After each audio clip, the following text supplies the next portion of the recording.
It's an early Wednesday morning in West Jacksonville and HFE Big Baby is waiting for the bus. He has his headphones in and is completely zoned out, no idea of what's going on around him. So little does he know, a man in a mask is creeping up on him from across the street. The man in the mask walks right up to the bus stop, and with HFE Big Baby not paying attention, he lets loose. A small prayer group made their presence known in Grant Park today.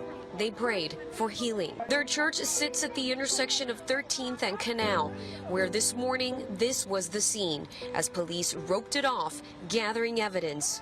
Pastor David Bennett says he heard at least 15 rounds go off around 6:30 a.m. We now know the victim is 16-year-old Devron Crowden. This is an older picture of him his grandmother sent us.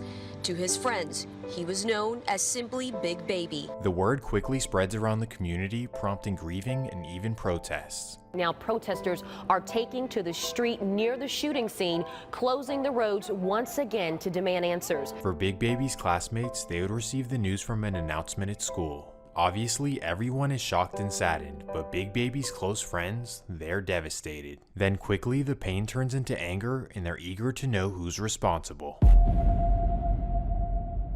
Well, while everyone is posting commemoration for Big Baby, Foolio was doing the exact opposite. He instantly clowns Big Baby on Facebook, making everyone assume that he did it, or at least that he had something to do with it.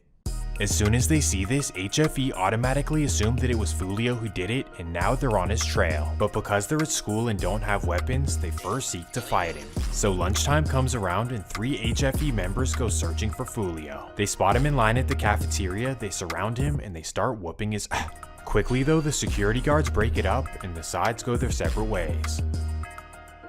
Whether or not Foolio actually eliminated Big Baby, HFE take it as a fact, and now they want him gone. Foolio knows this, and he also knows that once he leaves the campus, the consequences might be serious. So instead of waiting for the school day to finish, he goes to the bus stop early in order to ride home safely. So Foolio hops on the bus, and thankfully there's no rivals aboard. He feels like he's home safe. Long story short, the bus arrives at 2:30 and Foolio hops off with no worries in the world. In fact, he's so not worried that instead of rushing home, he walks to the bushes to roll up. Well, as he's walking to the bushes, all he hears is He's hit up from behind and he loses all feelings in his legs. So he desperately tries to crawl into the bushes, but sadly he can't move fast enough. That's when he senses somebody right behind him and he turns around and looks up. A man in a mask is standing over him and Foolio figures that this is it. This is how it all ends. But after making eye contact, the man shakes his head and simply runs away. For whatever reason, he spares Foolio, but still, Foolio is gravely injured. So he calls 911 for an ambulance and police arrive in 3 minutes. When they arrive, he's relieved and he figures that they're gonna tend to his wounds. But instead, they simply open a notebook and start asking him questions. Was it you who killed Big Baby this morning? Man, what? Just take me to the hospital. Foolio is frustrated that they're not even helping him, but thankfully an ambulance arrives in under 10 minutes. What this should have taught him is that trolling somebody's death is not a good idea, especially in Jacksonville.